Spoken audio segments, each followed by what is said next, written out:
Ms. Garvey. Thank you. I move that we approve the fiscal year 2018 pay plan as set forth in the attachments of the staff report dated April 21st, 2017.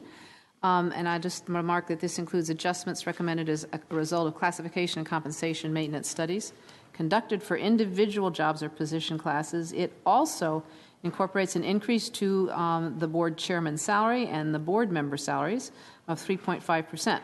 And this is in line with other pay-for-performance job classifications, as well as other increases to the maximum annual compensation for various classes set forth in the attachments.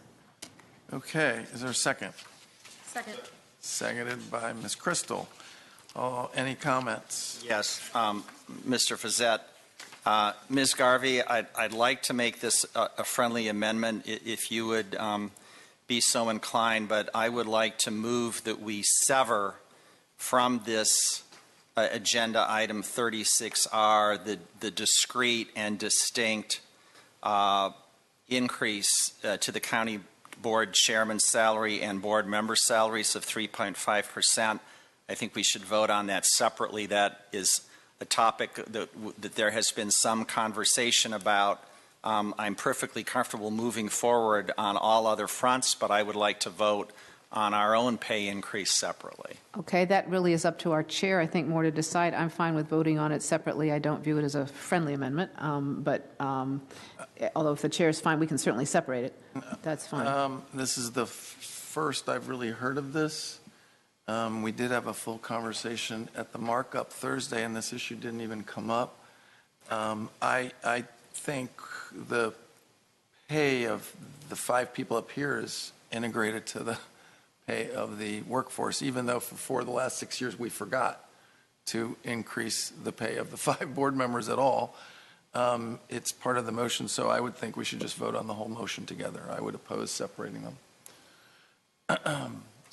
Well, I mean, parliamentarily, Mr. Vihstadt can make a motion to divide it out.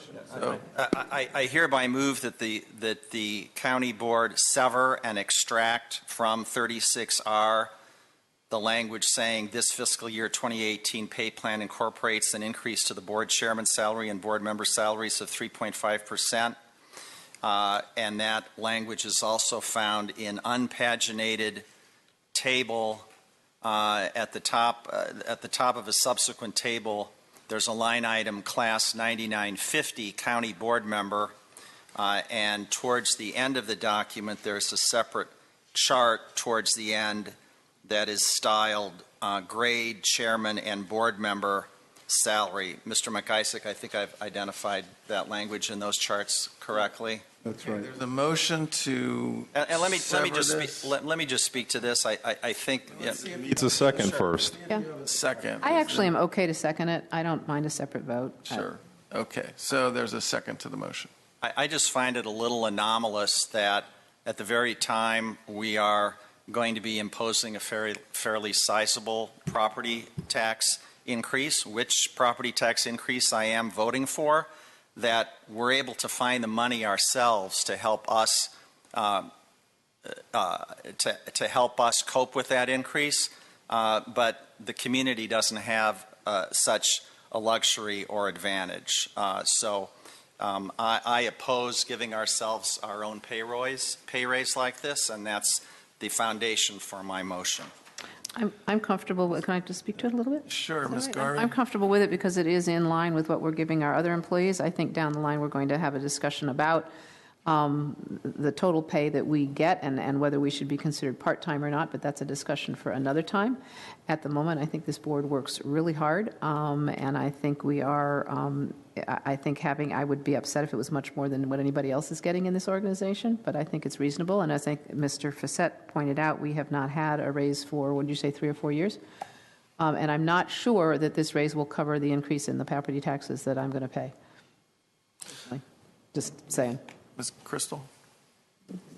I'm join Ms. Garvey in supporting, I suppose actually once, I understand we're proposing to separate it out and just ultimately want to take the opportunity, since we are headed towards a vote on it, like Ms. Garvey will support it. And just wanted to point out that I think this is like many issues we face, actually, as a board or in others making public policy, what feels politically appropriate or expedient in the moment over the course of time can have the sum of a consequence that is really detrimental to our community. And I think this is a job that is increasingly full-time, and as many people have pointed out in our community, the fact that it is not compensated as such keeps good people or fully representative people from leading the community in this capacity.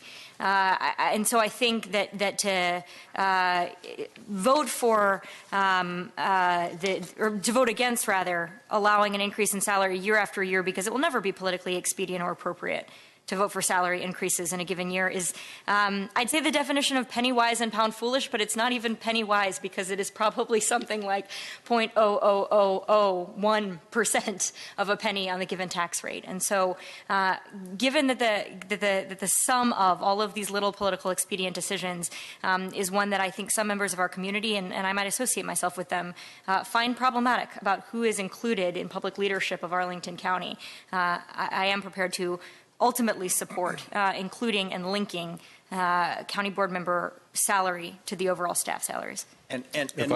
Sure. Dorsey? So I think the motion that we're considering is whether or not to sever this from the pay plan, and I'd like to speak to that. And I will not support that. I do think it is appropriate to include a review of the county board salaries as part of the overall pay plan, because we are employees of Arlington County government. Although our position is different, it's got an added level to it. We also perform work for the county. We are considered employees of the organization, and I think it behooves us not to describe this inaccurately. This is not a raise.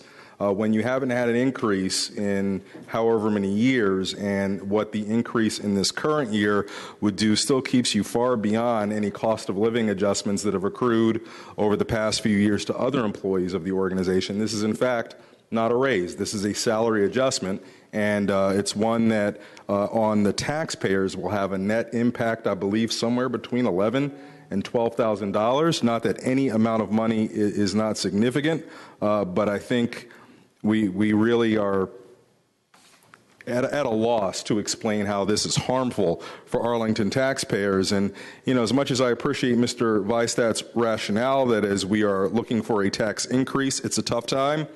Last year we did a tax decrease, and we didn't consider this issue. And I'm sure at that time the argument would have been, if we could have if we can raise salaries, why can't we decrease taxes more? It again becomes something that is ultimately up for people to decide whether they like it or not. And for me, we are employees of the organization. We perform work, and I think this is well within the rights for us to consider, and should not be considered separately from an overall pay plan approach for the organization. Mr. Vihstadt, if you want to speak to your motion. Yes, thank you. And I've already spoken to it, but my colleagues do raise a couple points that I'd just like to respond to. In terms of political expediency, I think the politically expedient thing to do is to link these. And I think the more politically transparent and accountable thing to do is to sever them, as I stated in my motion.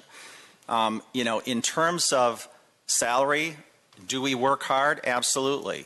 Are we representative of the community as a whole? Certainly, to a significant degree, I think we are. We could always do better, and I'm not adverse, frankly, to having a mid to long range conversation about county board salaries. I just don't think we should be voting to raise our own pay, even if it's with respect to a COLA, during our term of office. All right. The motion is before the board. I think we have another vote after this regardless. So on this motion, this is a motion to sever these. All those in favor of the motion say aye. Aye. Opposed? No. No. It fails 4-1. We now have a main motion, which is the manager's recommendation on item R. And I'm the only one that hadn't said anything yet. Let me just say that I'm somewhat really disappointed right now that after working so well and so hard for 2 months and really dealing with tackling serious and tough and important issues, that we had an opportunity 2 days ago in our markup to flesh all these issues out and surface them. That was the decision point at which today was just formalizing it. To see this come up today is, it's very disappointing that we just spent 15 minutes for essentially public consumption, which will be reported in the papers, when in fact this was not. There were so many more important things we dealt with, and this is 100% just political posturing that is disappointing to me. We're now ready to vote. All those in favor of the motion, please say aye. Aye. Opposed? I abstain. So it passes 4-0 to 1. All right. Mr. Chair? I also am planning on giving any increase predicated on advice from the county attorney to charity and not keeping it myself. Was that your whole salary or just the increase? The increase. Mr. Fisette, if I could just Ms. comment briefly. I think for us to have, spotlighted that that's what we're doing here, I think that's important for the public to know. So I don't have a problem with that. I appreciate Mr. Vihstadt saying that he's willing to look at the larger issue over the next few years. I think it's a very important discussion that we need to have as a community, and I look forward to engaging that, and I think we need to be looking at paying board members much more for the full-time work that they do if we want to get a very diverse pool of people running. Thank you. Mr. Dorsey? I don't want to prolong this any longer than necessary, but just a point that I'm somewhat not aware of, Mr. Vihstadt, to answer. Why do you need the county attorney to give you advice on how to give this away charitably?